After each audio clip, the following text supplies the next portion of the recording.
Buong buo yung tunog. I like it.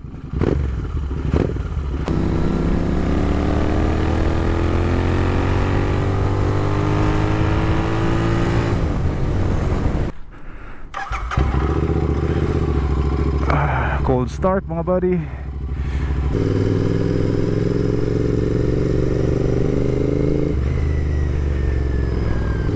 What's up mga buddy? Busakila na naman. Another vid na naman tayo of our Hiram series. Hiram na naman ang motor mga buddy. Woo! That sound though. So we are on a Royal Enfield Continental GT 650. Fun fact tayo mga buddy. Did you know that Royal Enfield is the world's oldest motorcycle brand in continuous production? So yung type of bike na to mga buddy, this is a cafe racer type of bike.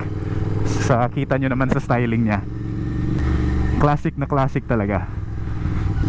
Tsaka yung cafe racer kasi, ito yung tipong classic bike na medyo aggressive yung pormahan. Kasi tingnan nyo yung clip-ons, oh.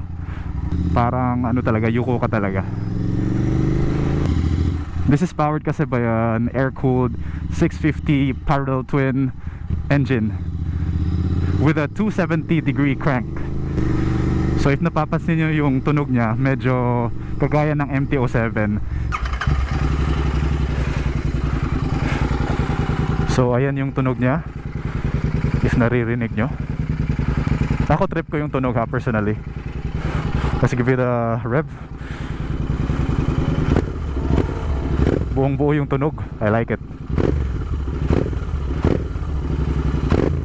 Etong specific bike kasi na to, naka-adjust na yung clip-ons nito lower. So I'm much more forward than stock. Tingnan nyo oh, ang laki ng adjustment na yan. Siguro 2 inches siguro ang binaba ng clip-ons. Pero surprise ako sa transmission ah. So far napaka-smooth ng transmission. Walang drama yung transmission niya, pasok lang ng pasok. And yung clutch niya is already slipper clutch, so ang gaan lang. As you can see, it's not stock. It's far from stock looks wise ah. So obviously ang hindi stock dito, itong headlight cowling. Ito yung kagandahan sa Royal Enfield in general as a brand. Maganda siyang platform sa mga nagko-customize na mga classic bikes. Kasi yung bikes nila hindi ganun kamahal.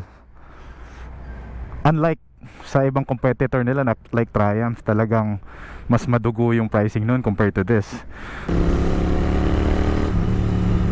Yeah. As far sa power naman, decent naman yung power niya, yung pickup. Pero you don't expect kasi this kind of bike to be the most powerful. If you compare mo nga siya sa mga 650 class, like kunyari yung Ninja 650, syempre ibang category naman yun. Pero I'm just saying yung same displacement na bike, this is not the strongest or most powerful bike.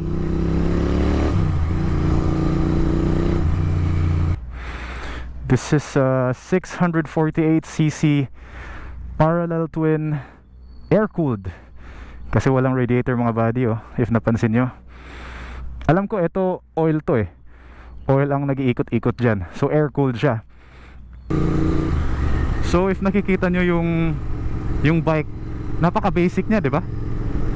Walang masyadong technology.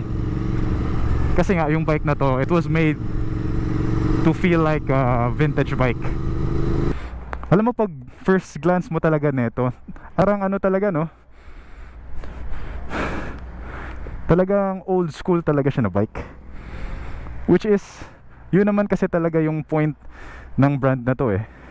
It's bringing you that old school vibes in today's world. Yung electronics lang ata nito is yung ABS tsaka yung fuel injection. Aside from that, ano na, pang classic talaga na specs. So ito, nagpapagas tayo. Yung tank capacity pala nito is 12.5 liters. Yung fuel efficiency niya is nasa 20 to 25 kilometers per liter. Ang dali niya tawag nito, i-rev match ah. Ang ganda. Tsaka hindi siya jerky. Predictable siya. Ang galing. To be honest, I was expecting na jerky siya, clunky yung transmission or what, mahirap pumasok yung mga gears. So, this is totally unexpected for me. Yung timbang pala nitong Continental GT is 214 kilos. So, sa pag-ride ko kanina, medyo hindi naman siya talaga sobrang bigat, pero may kabigatan siya. Expect na medyo need mo siyang i-wrestle ng konti. Pero napaka konting learning curve lang naman kasi yan eh. If masasanay ka sa mga mabigat na motor, edi basic na lang yan sa'yo.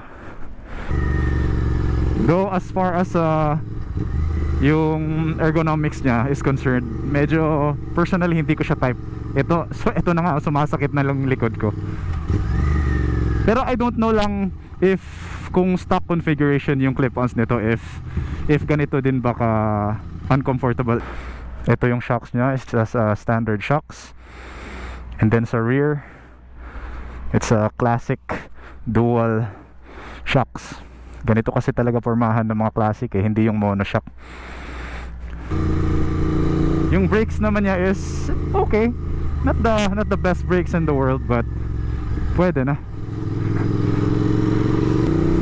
Those handling aspects, I cannot comment too much about that kasi nga yung gulong niya hindi stock eh, 50-50 eh. So I know that affects a big part of the handling of this motorcycle, so di ako magko-comment about sa handling.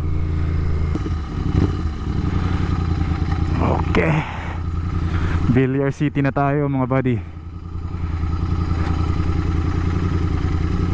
Medyo nahihirapan lang akong ihanap yung neutral, pero of course hindi pa kasi ako gamay, kaya siguro ganun. Pero ang ganda ng chrome niya oh.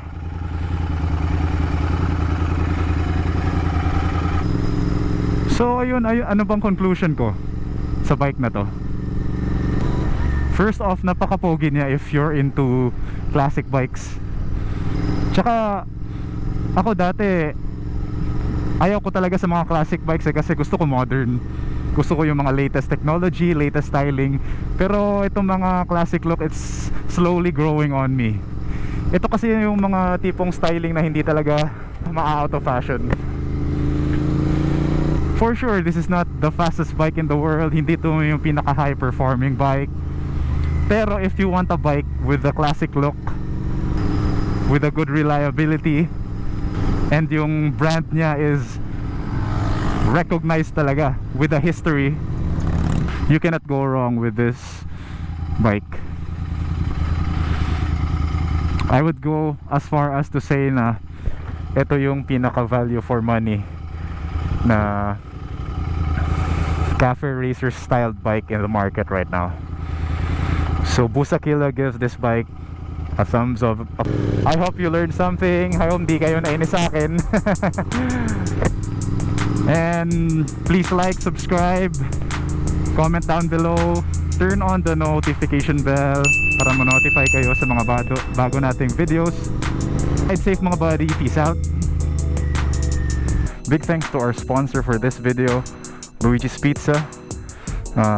If not for him, hindi to maging possible ang video na to. So, and of course, if andito kayo sa South Banda, please try Luigi's Pizza. It's the best pizza in the South, mga buddy, okay?